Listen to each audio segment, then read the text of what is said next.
So it's time to continue work on this road entrance, which is just below my house. It's gonna go to basically the end of the field out that way. I did have a video late last fall where I called it sort of prepping this for winter. I just wanted to have the entrance, put the culvert in, a little bit of drainage.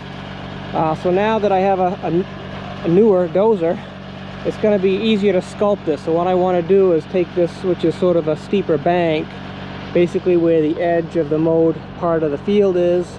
I'm going to go from there and slope it down more gently here to the ditch, and then eventually make my way out there. So the first thing I'm going to do is push the topsoil back, and then I'm going to contour it, which will be mostly clay. This is pretty hard clay. I will use that, probably some of it I'll use down further on the road where I'm going to need some fill to make a relatively level road in the unlevel surface of the field. Probably put in a couple culverts. So this will be my first real use with the new to me bulldozer. So don't laugh. Let's get to work.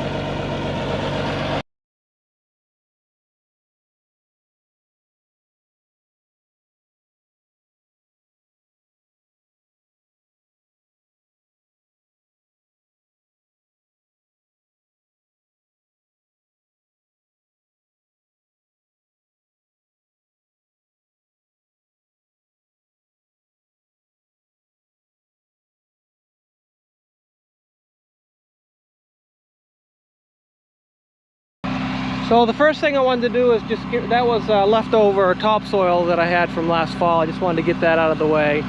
But as far as contouring this area, basically it's there's a little bit of a dip here where they might have had a swale to drain the field. I'm not sure.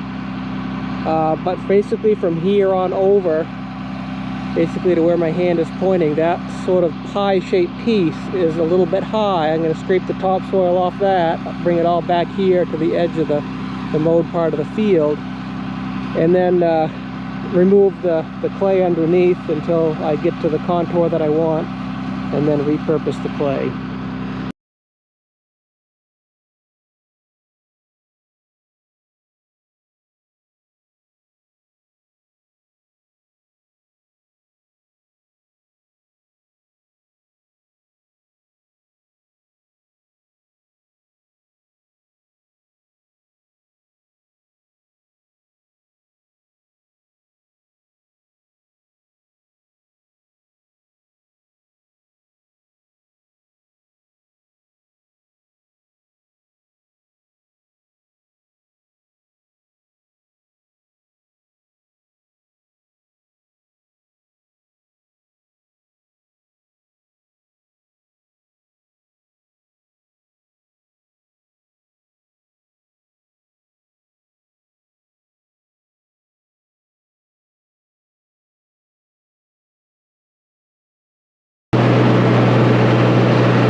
first started seeing steam, smoke, I couldn't tell which, but something rising up from the top, and then I stopped and it got worse and worse, and I could see that it was coolant. I looked at the temperature gauge and it was high.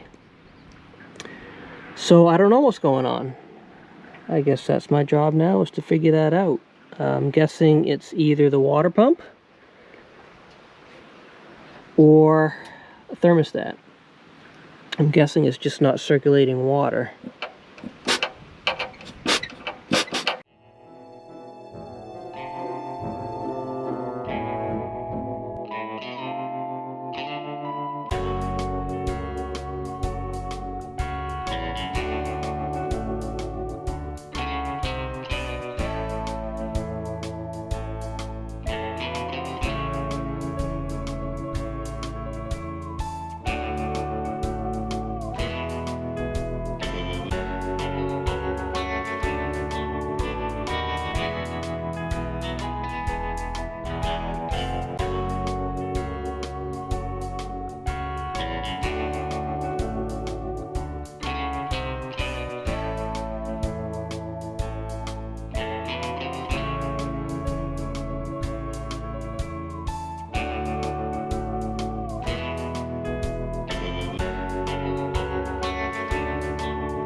So I drained all the coolant from the radiator. That was actually fairly easy. The petcock was not clogged, not stuck, and there was a drain hose. Didn't have to take any belly pans off or anything. I'm not going to put this back in because this is stuck open, so I will get a new one of these, but I don't have that now. So I'm going to flush it. I bought some stuff to flush it. I've never done that before, so hope it works. I'm going to make a gasket, and I will flush it in accordance with the directions, maybe twice, depending on how the inside of the radiator looks. So when I get a new thermostat, I'm going to get an OEM gasket. Yeah, it's not that expensive, maybe $3 or $4, rather than take a chance on this one leaking. And if I can avoid it, not use like Permatex type stuff, because that can be a pain to get off if I ever need to again. This is really just to seal it up so I can flush it without stuff leaking all over the place.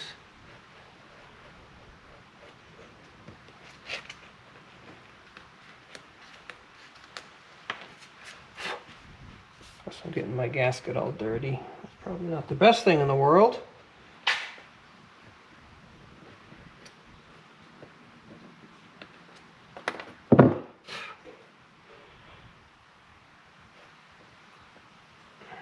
Oversize these holes a bit, make sure the bolt goes through.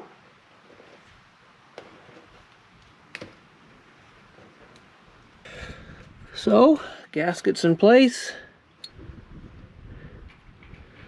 Cleaned, lubed up the threads a little bit, so hopefully they go in a bit easier than they came off. But I smartened up a little bit.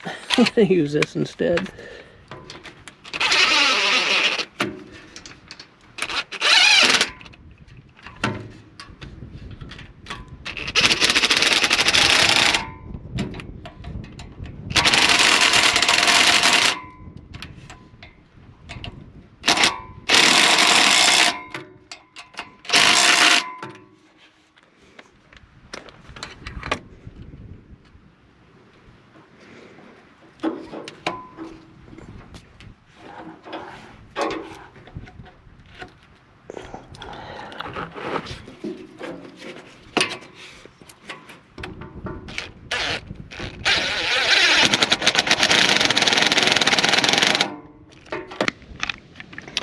So I got this stuff that was either this or Prestone. I got this because it talked about coolant gel, which is really what that seems to be.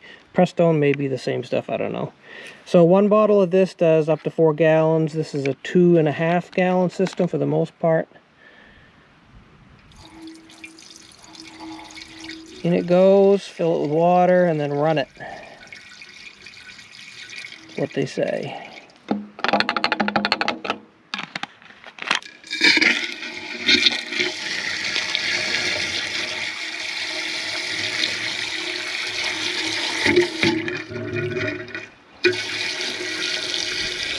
So with no thermostat in there and that completely out wide open in the thermostat compartment there, this should flow freely, assuming the pump is working.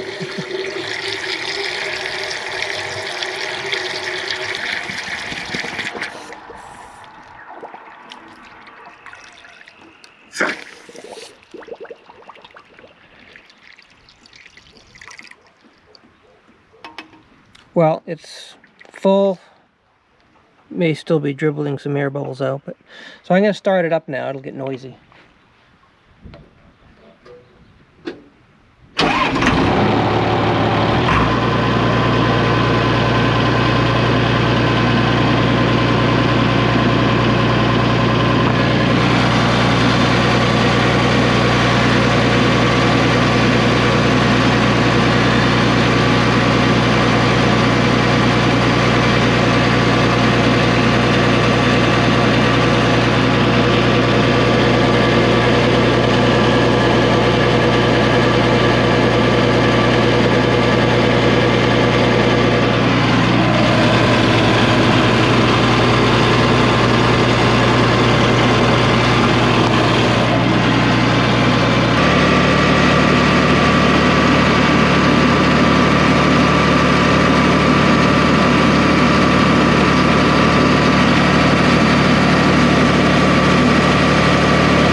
So obviously I've shut it off. I really expected to see more indication of flow through there than I did.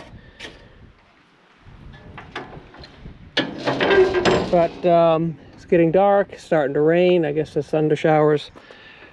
I'm gonna let it set overnight and then I'll drain it, and I have another bottle of that stuff and I'll put some more of that in and let that set. So we'll see if that'll eat away at the gunk. Hopefully it's just the clogged radiator that is impeding the flow. If it's not that, I guess there could be something wrong with the water pump, but seems though there'd be either leakage or a lot of noise coming from it if it wasn't spinning or wasn't pumping for some reason. Hopefully we'll learn more tomorrow. So it's the next morning. I did empty this, and it did seem to clean it up quite a bit. Seems quite a bit better in there. But there's still some junk, and I have another bottle of that. So I'm going to rinse and repeat. Put this in, start it up, circulate it. Hopefully it circulates a bit better. I know there was some circulation before because that clear water almost immediately started turning green from the antifreeze that was still in the engine. So there's some circulation, but perhaps just not enough to keep the engine cool.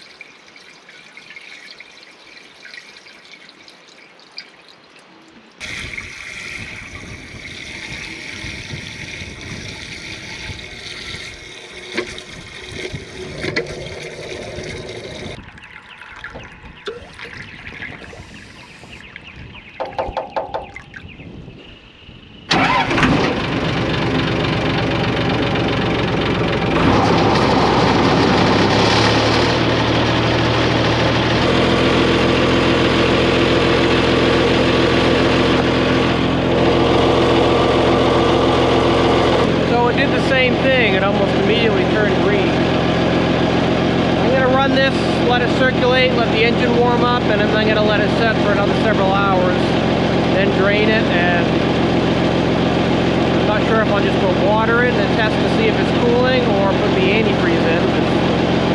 3 gallons of antifreeze is about 60 bucks. The pre-diluted stuff.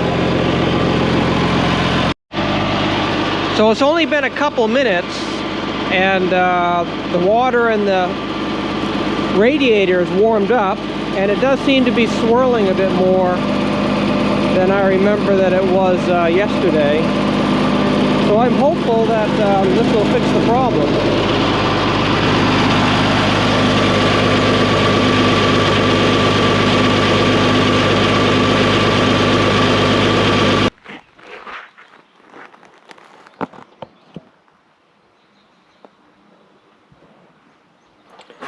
Well, after the second flushing, or whatever you want to call it, cleaning, it looks a little bit better. There's still several of those that I can see here plugged, so it's not perfect. Let's hope it's better. But what I'm going to do now, I took the hose off, as I'm going to stick a water hose in there. Try to wrap a rag tightly around it and back flush it and see where the water comes out. It'll likely come out this hose right here, but I don't know. We'll see.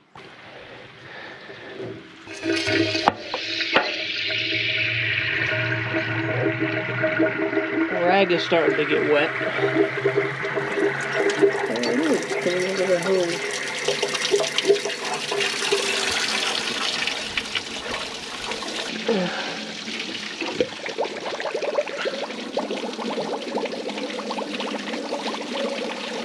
Well, guessing it's at least open flow enough for the hose to flush it out like that.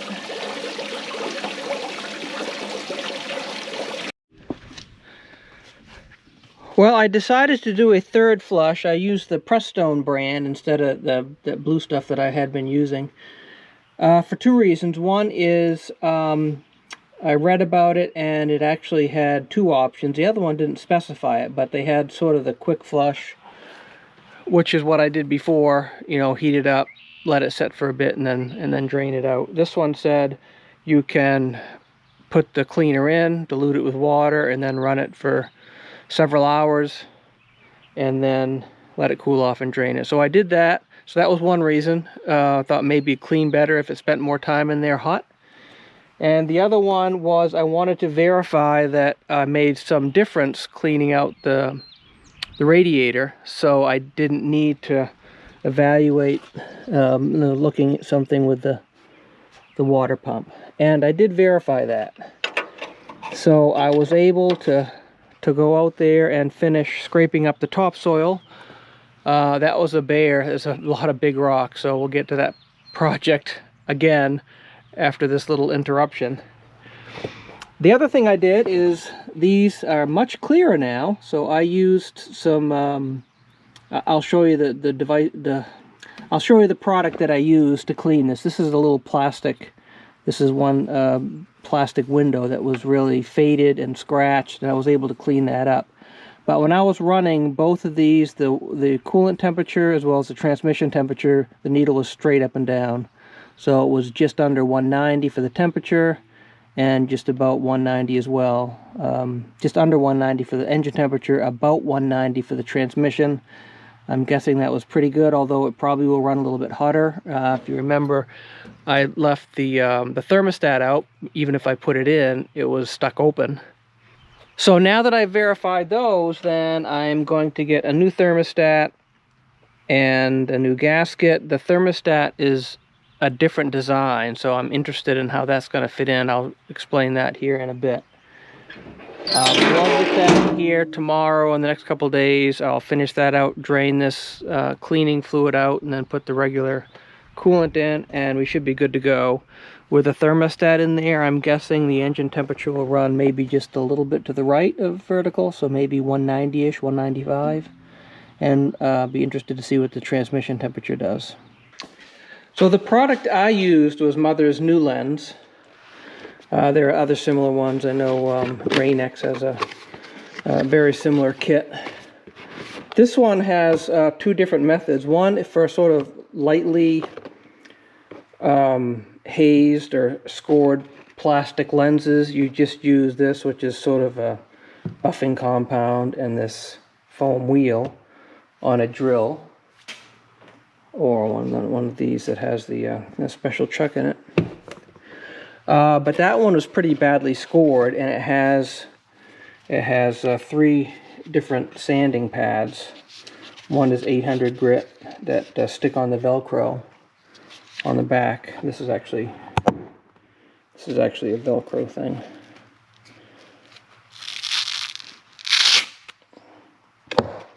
So you can, and you start out with 800s, which I did. Use water. You go to 1500, use water as a lubricant, and then finally you use the 3000, which is a foam, and it says to use it dry. And then after that's done, then you go with this and buff it, and it really worked quite well. I was surprised. I was a little bit leery after using the sanding pads because it just looked all that more scratched. It was scratched, but just fine scratches that came out with the buffing compound. So it works well.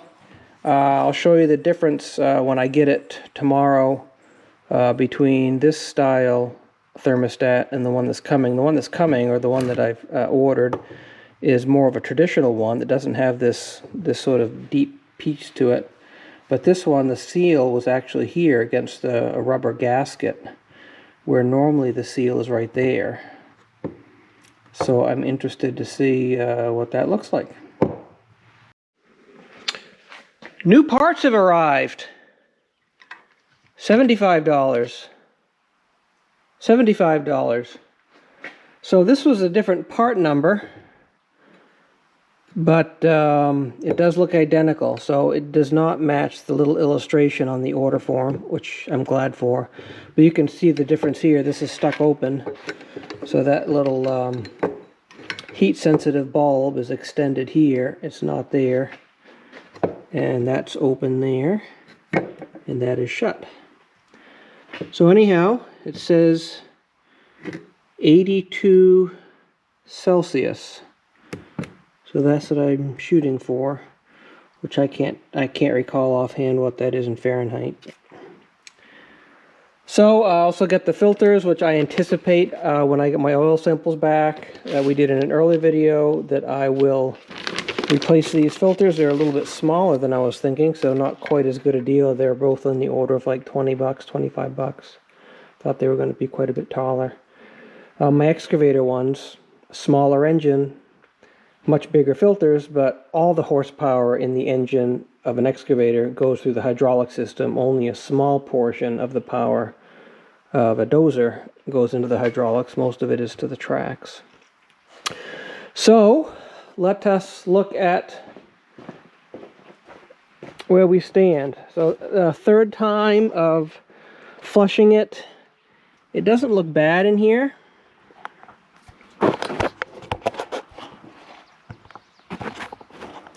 But it really doesn't look any better than it was after the second time.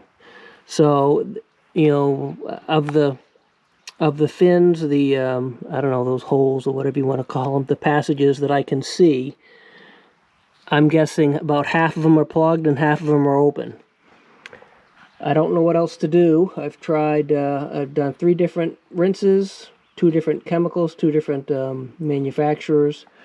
So I guess what I'll do is just put everything together, just run regular coolant as normal, and then maybe after 10, 20 hours of running, it'll clean itself up a bit more. But for now, I've drained it, but I need now to flush it with water. So I'm going to do that the same way. Put the hose in there with a rag around it and watch the water come out here.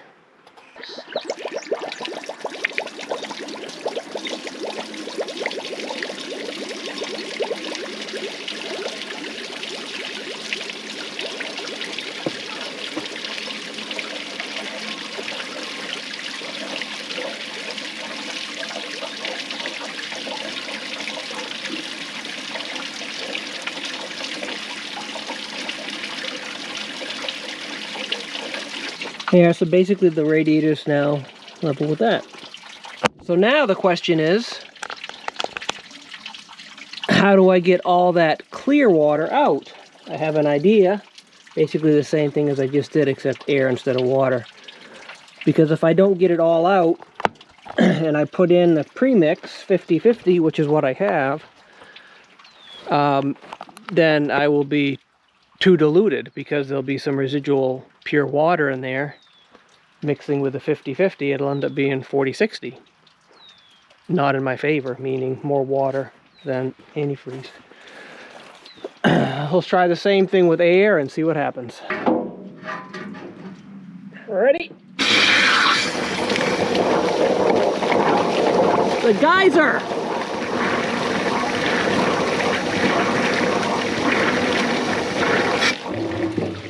Actually, for this one, I think I'm better off having the petcock open, so we can be draining water in every which direction.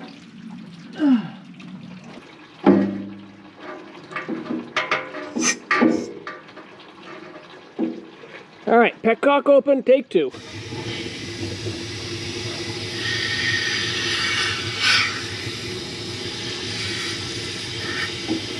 It's that exciting up here, but the petcock has water flowing out of it.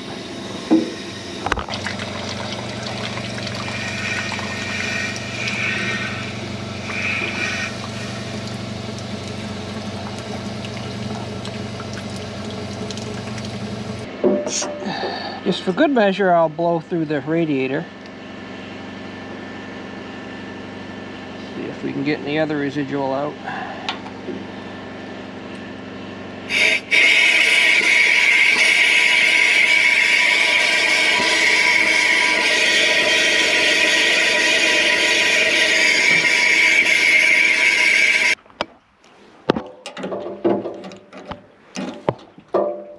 So looking in here, back flushing it with water, actually I think did make a noticeable improvement. Those look a lot cleaner. Less of them appear plugged. There's still some garbage in there, some crap, some corrosion, some gook, some gel, whatever you want to call it. So I'll do once more from the thermostat housing, then I'll take the thermostat housing off, put the new thermostat in, put it all together, fill it up, and call it good for now. So the homemade gasket worked fine. Look at that. It's almost the same shape as the new one. Didn't I put a little nudge out for that, not that it's needed. Anyhow, so did not leak. Happy with that. So this is a bit unique, at least my experience, I guess more with automotive thermostats, is that the sealing surface normally is integral with this gasket. There'll be a little recess in here that this lip, which would be bigger in diameter, fits into, and the gasket would ride on both of them. But here, the gasket, you know, bypassing the closed thermostat, is in this little rubber thing. I did look to get a new rubber, but they did not have it in stock. It would have meant another day or two of waiting, and I didn't think it was really that critical. Even if you do get a little bit of leakage past here, I don't think it's the end of the world. So this new one will, it's funny, will seal the same way. Just looking at the difference in design, the only difference here is, it appears as though, is that these pieces down here, these four things, whatever they're called, tabs, are much higher in this one. They rise up here. But functionality is the same way. So I'll just clean this up, clean both surfaces. These are pretty smooth because I had just cleaned them up before. Put this in, put it all back together.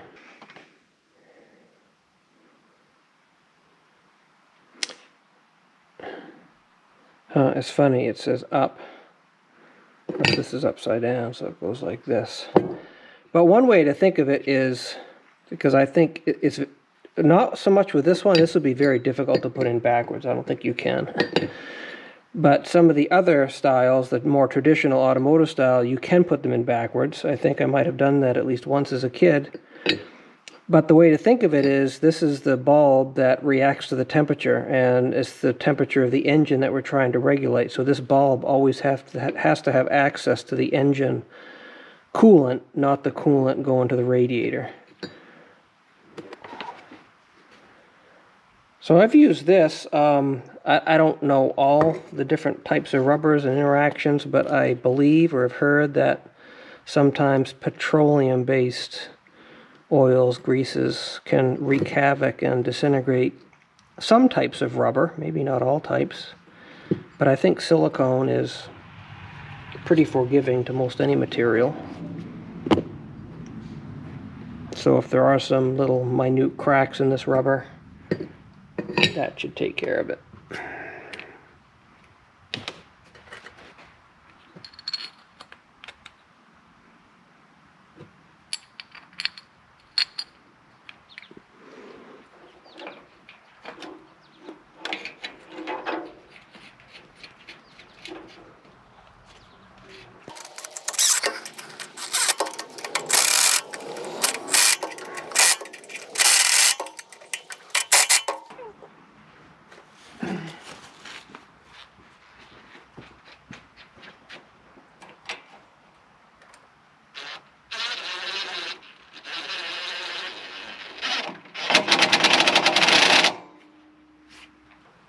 Funky wire, whatever this goes to.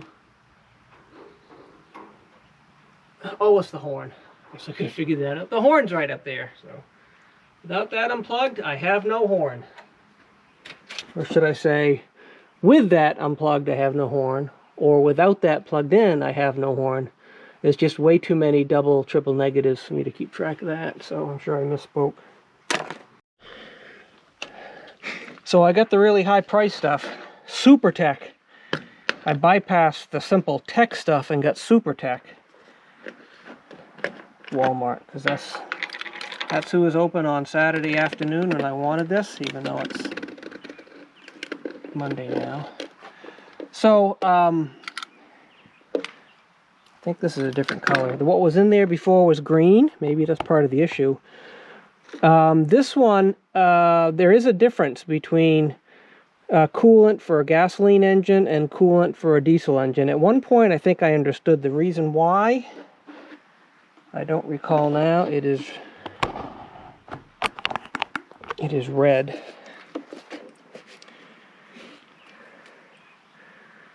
So this is a different color than the stuff that came out. And this is diluted 50-50.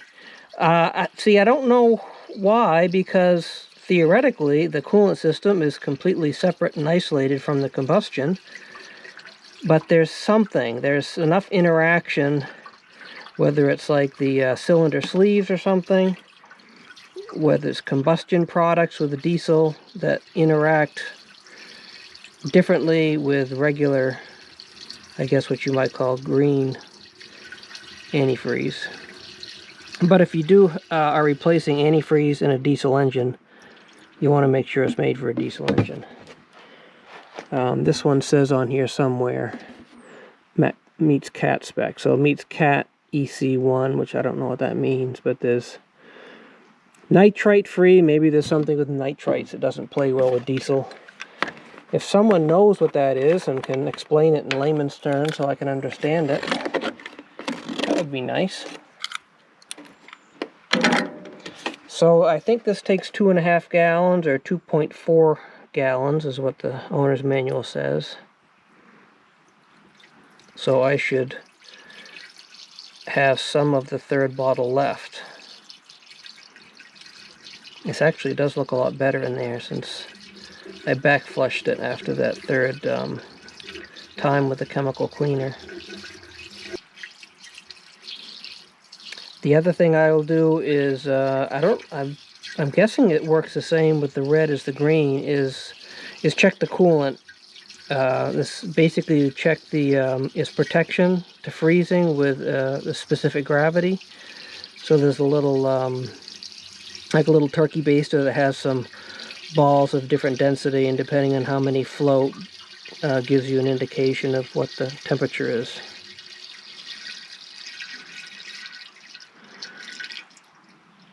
See, that's suspicious because that's 3 gallons. And actually the water level went down. I was wondering why it only took 2.5 gallons. It just seems as though it's much more than that. So this is the owner's manual. This is what I was going by. Gallons, coolant system, 2.4. Obviously it is not 2.4 gallons. It is incorrect. This is a website I used with my excavator. It's Shell Lube Match. They have capacities, and they recommend Shell products for various systems. Spirax for like gear and hydraulic systems. Rotella, which is a Shell product for engine oil.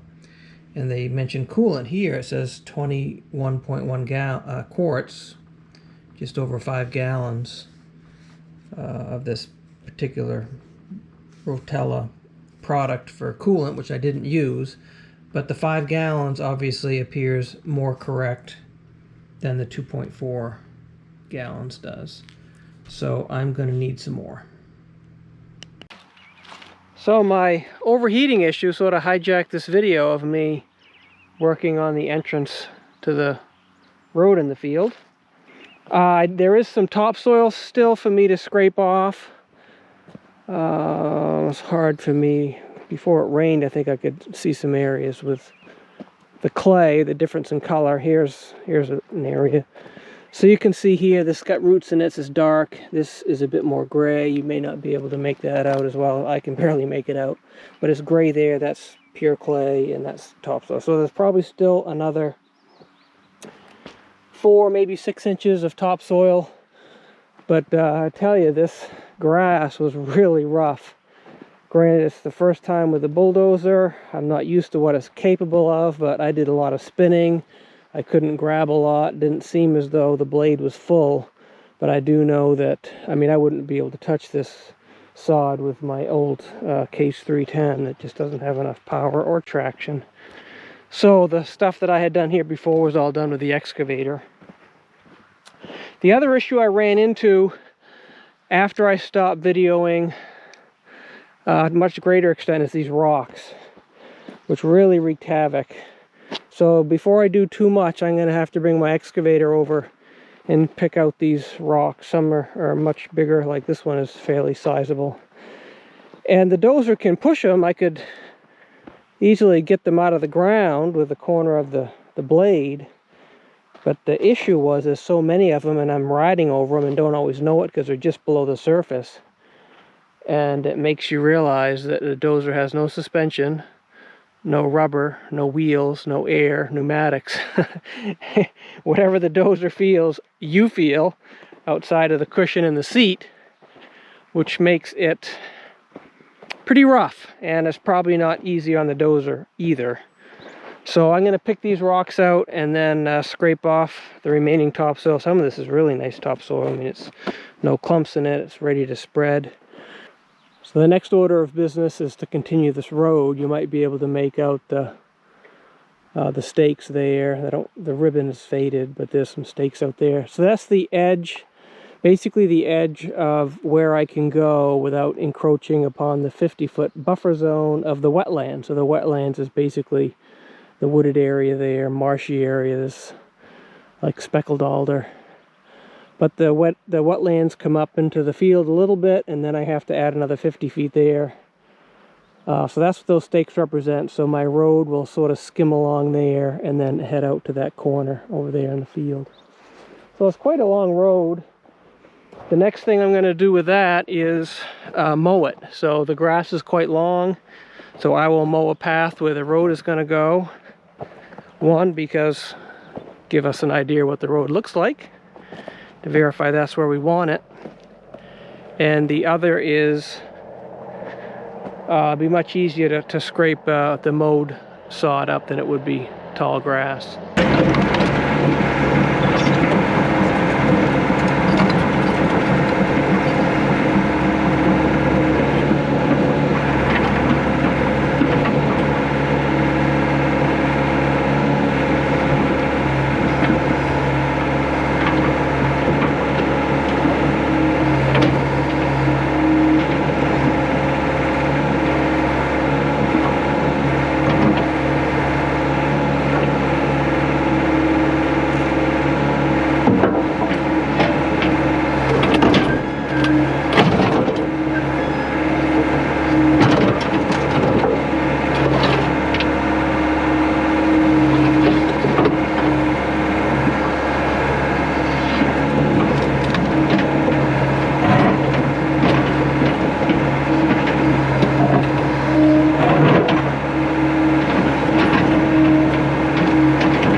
I thought that was a big rock, but it's not. A couple small ones.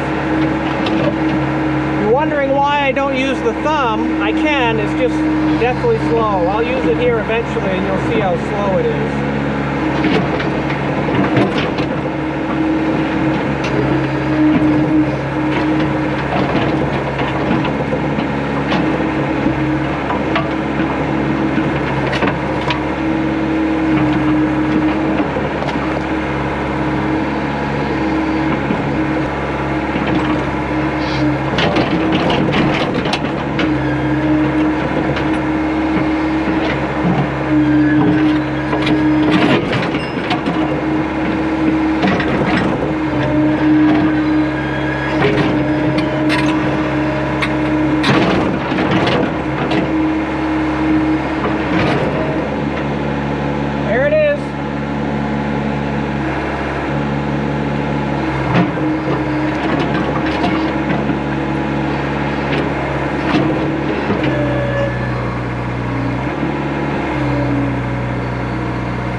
Then when I can, if I have the thumb out, I'll just leave it there until I have to retract it.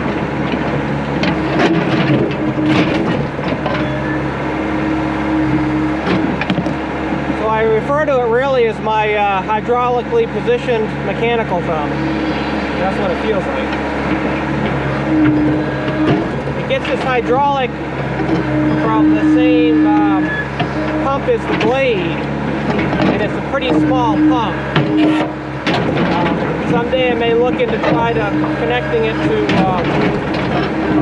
one of the two main pumps.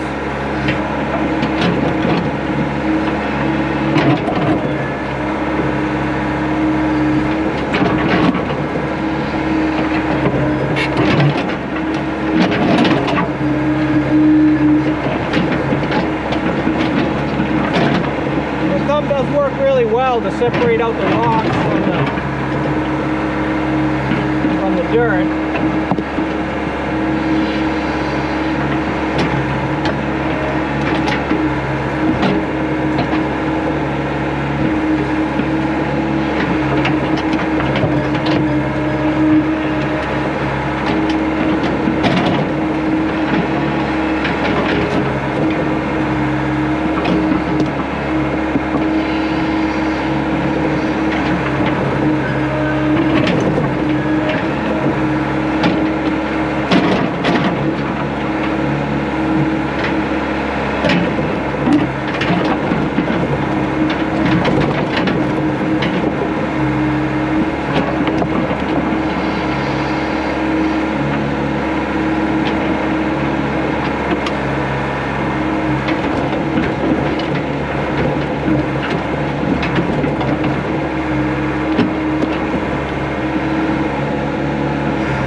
rock is bigger than I can pick up. I can get that one maybe. So I need to figure out where I'm going to put it. Push it off to the side for now. I could dig a huge hole and bury it. I'd rather not do that. I mean, it could be a sort of an ornamental rock. There's plenty of room here. Pile of rocks. Probably just push it off to the side somewhere. I mean, when I get this leveled off, it could just be right here, and you know, put some stone around it, flowers, whatever.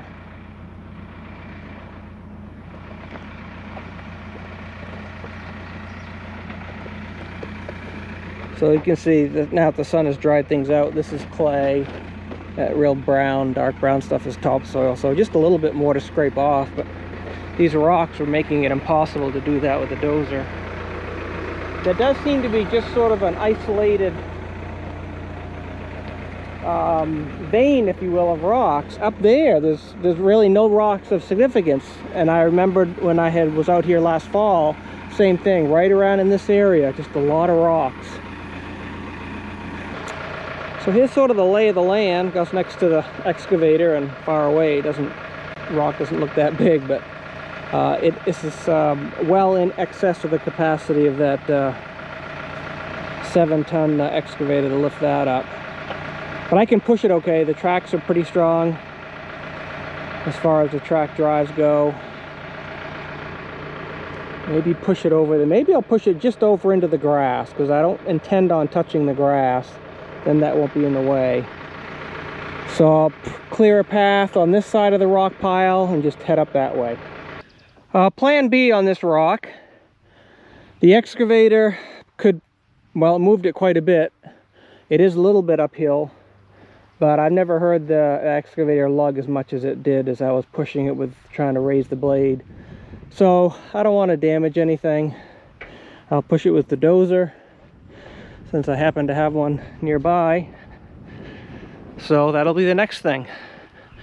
Over there's not much topsoil from what I could gather, so I'll just skim that. Over here I think there's a little bit more, still a bit wet,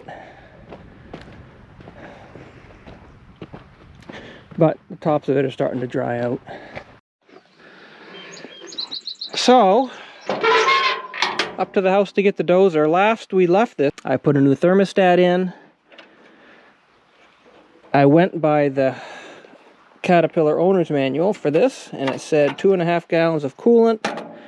But 2.5 gallons in, obviously needed a lot more. I got 3 more, and they used 1.5 more. So now it has 4.5 gallons of coolant.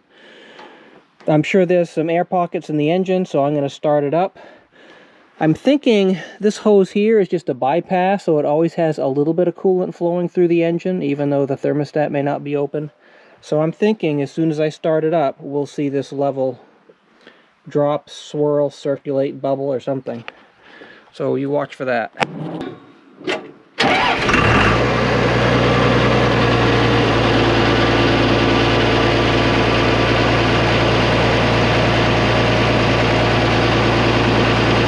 That's me pushing the hose, squeezing the hose.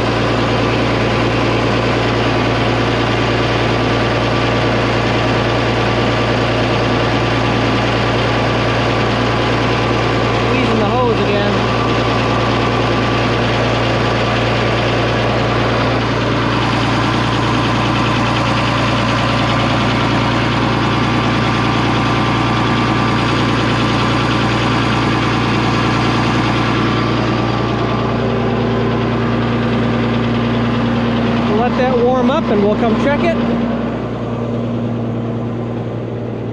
Entertain the little girl. Her name is Vera.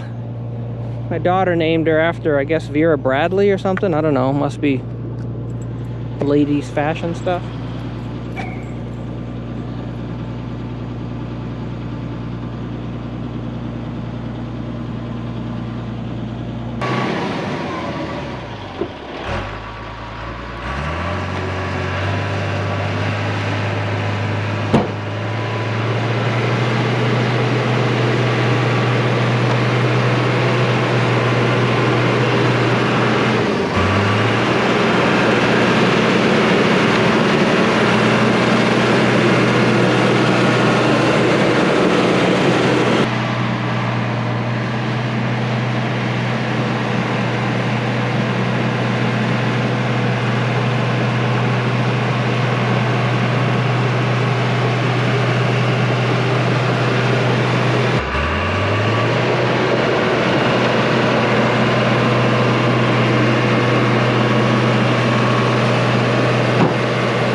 So the temperature seems to be running fine, maybe just a little bit under, I think, the 85 Celsius that the thermostat said it was supposed to run at. I did check the level again. It didn't really go down any, so I'll give it some more time. You can see here, it doesn't look as though I'm scraping all the topsoil off, because I'm probably not. You can see some gray in some areas. But that's going to be good enough. I mean, if I get a little topsoil mixed in, obviously you can see roots there. But it's pretty good. It'll give me a good sort of lay of the land, so I can contour the shape that I want, remove the clay that I need, and put the topsoil back on. So an update on the coolant situation. It seems to be fine. I've checked it a couple times. It doesn't seem to have a lower level, so I haven't added any. Temperature is running, it says 80, I think it's 85 Celsius, which is the top scale, the thermostat says. It's been hovering right there, just left of vertical. Transmission temperature is a bit lower than left of vertical. Oil pressure sort of hovers around there on the slope. Anyhow, for the project at hand, I have scraped all the topsoil off. Now what I want to do basically is from the edge of the dirt pile there to the road, the ditch actually, to just the side of the road, is to make a sort of a straight line. So I have a lot of material to move, and this one is sort of a hump. So I'm going to start here on the right, move left.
So you can see here the temperature is a little bit higher than when I started pushing that real hard clay. Now's a good time. I'm going to let it idle for a bit, cool off, and then we'll shut it down, and then I'll look at the radiator again, see if I need to add any more coolant. So while the dozer's cooling down, I'll sort of review what I'm doing. I'm not going to video all of this because it's just going to be a lot of the same stuff. But it's very hard. What I might do is I may switch off, you know, get a decent grade with a dozer and then use the excavator, because you can tell here I've established sort of a ledge about a foot, maybe 18 inches between here and the top. The other thing is this ditch, which has some riprap or gabion, what we call it here locally, for those gabion cages, and then into the rocks that I put. So probably lower the ditch a bit. This will be more finish work. I'm not going to do it as part of this right off. But sculpting here right next to the ditch is a little bit of a challenge. You saw me have to ride up here on the edge of the road to get the blade where I want it to be, but it's working out well. It's just slow going. It can only rip maybe half inch at a time because it's such a hard material. Well, I got my dump trailer out really for the first time this year to use. First order of business, actually, as I wrap this video up for this portion of the project, is simply to move those rocks over to here. I'm guessing it'll probably just take about 2 trips with a dump trailer. This big one here, I just sort of laid down here with the front end of the my front end loader with the tractor, so I wasn't really able to place it. Same one there that sort of rolled down into the ditch. So as you can see here, there's already quite a few rocks, but there's a lot of places where the fabric can be seen. Ideally, I want to hide the fabric. So I have plenty of room here to pile more rocks and perhaps eventually move off there to the right. But for now, just finish this area, maybe a bit more up there to minimize the washout, as you can see here from the gravel road.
So that'll do it for this one. A little bit of preview for the next video coming up. So I appreciate you watching this one.